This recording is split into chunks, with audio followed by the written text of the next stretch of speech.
여러분 안녕하십니까? 2차 세계대전 등 전쟁에 관한 역사, 게임, 영화에 대한 신박한 리뷰 만불상자TV 인사드리겠습니다. 먼저 여러분들께 많은 구독 부탁 말씀드리겠습니다. 구독자가 제게 큰 힘이 되어 주십니다. 오늘의 2차 대전 전투 리뷰는 그 유명한 노르망디 상륙작전에 대해 매우 알기 쉽고 알려지지 않은 스토리까지 포함해서 해보도록 하겠습니다. 특히 이번에는 노르망디 상륙작전의 뒷배경, 그리고 양측 지휘관 비교, 이런 것들을 해보도록 하겠습니다. 본격적인 전투에 대한 리뷰는 캉전투, 레르포카지 전투 등의 얘기는 나중에 해드릴 기회가 있겠습니다. 그러나 이번에는 노르망디 상륙작전의 배경과 그다음에 결과에 대해서 심층적으로 또 재밌게 설명드리도록 하겠습니다. 노르망디 상륙작전 배경입니다. 1941년 12월 7일 일본이 진주만을 공습하면서 미국의 전쟁을 선포하게 됩니다. 그런데 독일이 1941년 12월 10일 미국에 선전포고를 합니다. 의리가 있다고 해야 하는지 아니면 큰 형님이어서 그런 거라고 해야 할지, 이는 역사상 가장 큰 전략적 실수였습니다. 히틀러는 이 당시 미덥지 못한 자신의 동맹국 뿐이었습니다. 연합군처럼 환상적인 팀워크로 똘똘 뭉치질 못했습니다. 독일의 미덥지 못한 동맹국은 이탈리아, 헝가리, 루마니아, 불가리아, 일본 등이었습니다. 일본이 가장 전투력이 세긴 했지만 일본과 독일의 협력은 거의 없다고 봐야 했습니다. 히틀러가 먼저 미국에서 선전포고를 했기 때문에 1941년 12월 22일 미국 영국의 아르카디아 회담에서 미국은 일본이 아니라 독일을 먼저 물리치는데 전쟁 전략을 집중하기로 결정합니다. 섣부른 미국에 대한 선전포고 탓이었습니다.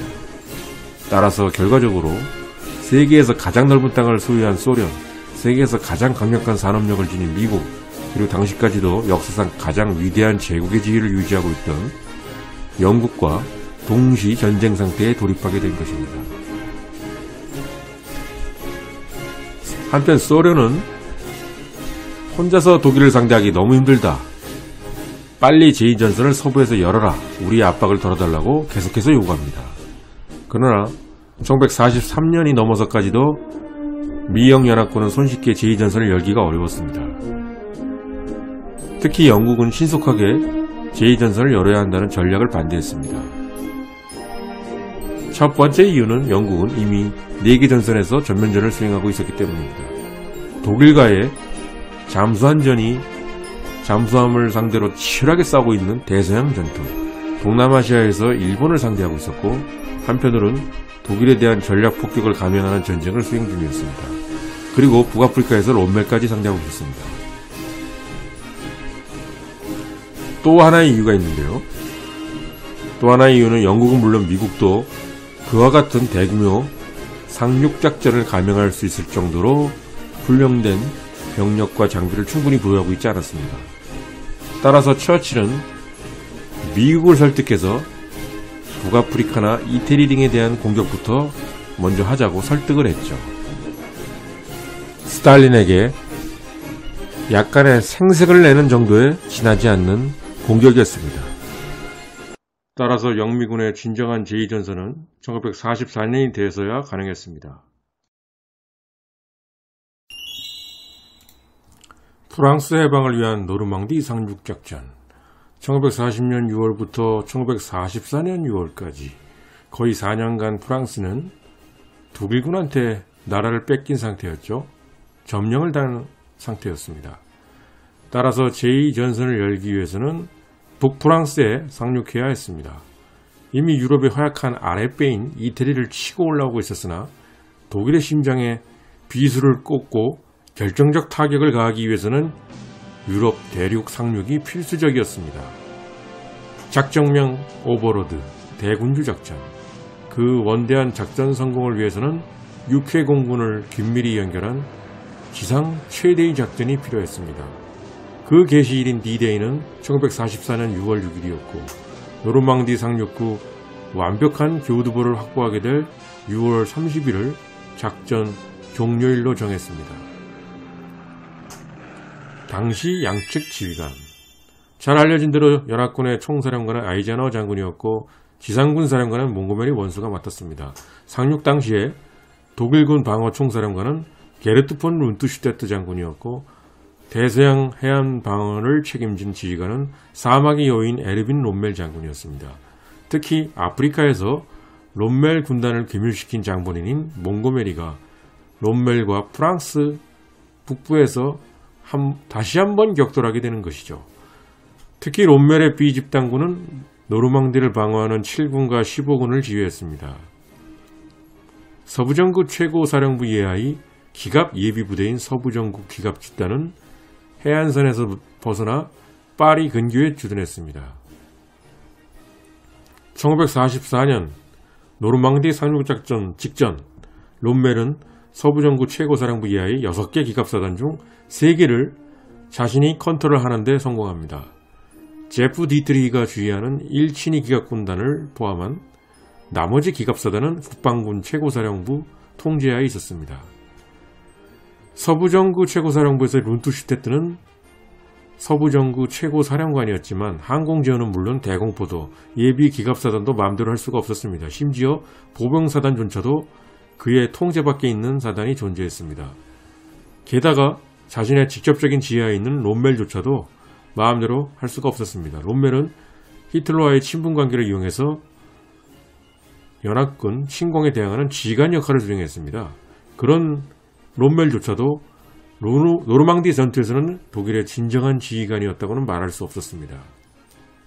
사실 서부전구 최고사령부의 핵심 보직인 B집단군과 7군 사령관은 노르망디 전투가 끝나기 전까지 2차례나 바뀌었습니다. 실제로 노르망디 전투를 지휘한 사람을 한 사람 꼽으라면 바로 아돌프 히틀러였습니다. 그는 자신의 사령부에서 지도를 보면서 군대를 지휘했던 것입니다. 그에 반해 연합군은 미국 대통령 루즈벨트, 영국의 윈스턴 처칠, 이들은 장군들이 전쟁을 수행하는데 일일이 개입하지 않았습니다.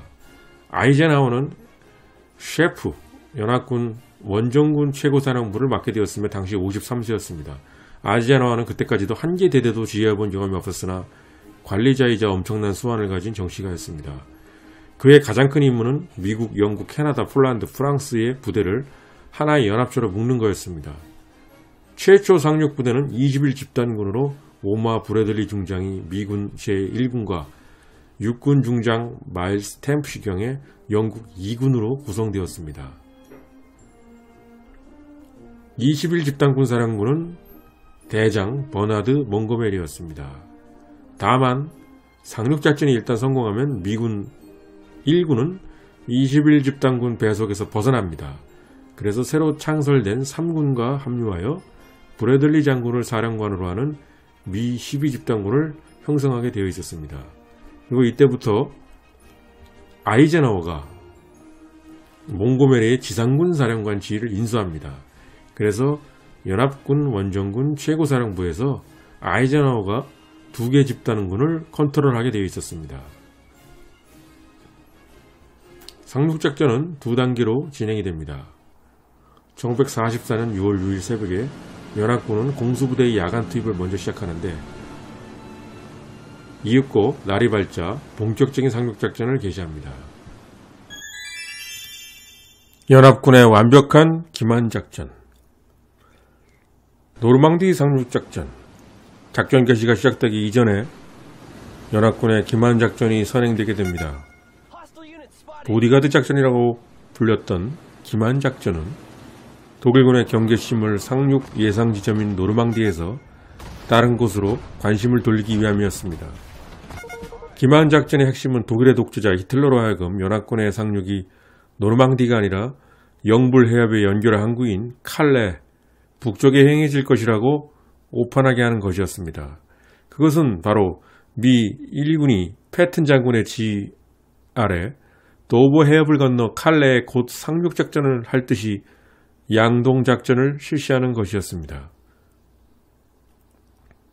또 재미있는 사실은 이미 노르망디의 상륙작전이 개시되었는데도 연합군은 마치 칼레에 이제부터 본격적으로 상륙할 듯한 위장작전을 계속합니다.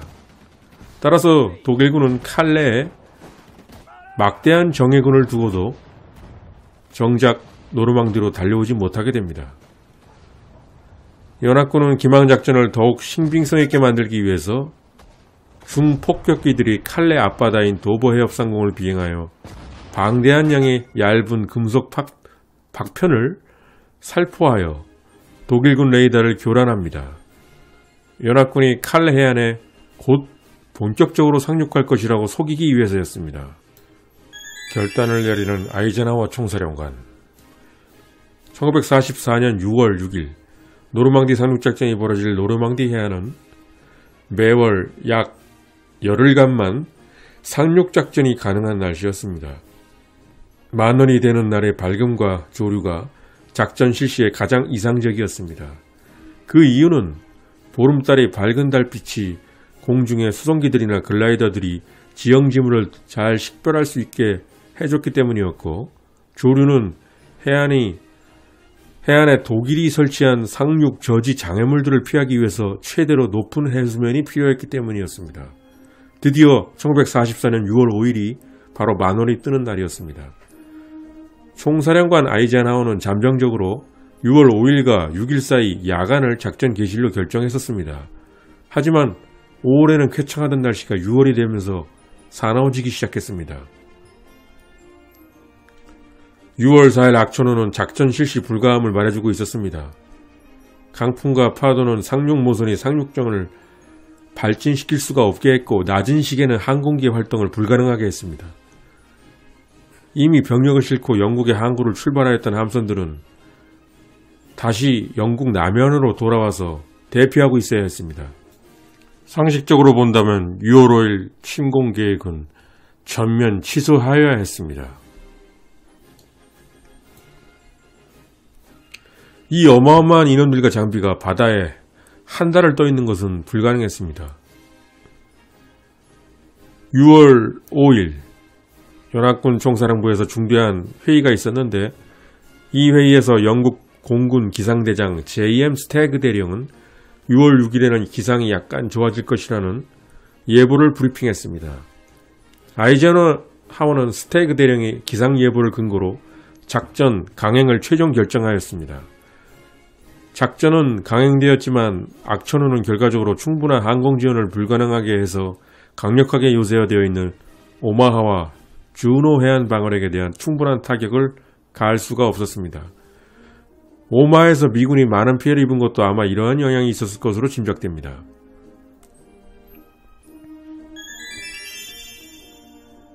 날씨 때문에 더 방심하는 독일군.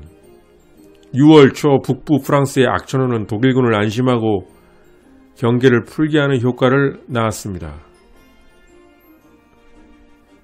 독일군도 그동안 미영연합군의 상륙작전이 임박했음을 계속적으로 경고받고 있어서 높은 경계심을 갖고 있었으나, 끔찍한 악천후는 적어도 며칠간은 마음을 놓아도 좋으리라고 생각하게 했던 것입니다. 일부 부대는 비상경계령을 일시 해제하기도 하였고, 많은 고위 지휘관들은 주말을 맞아 위치를 떠나거나 했습니다.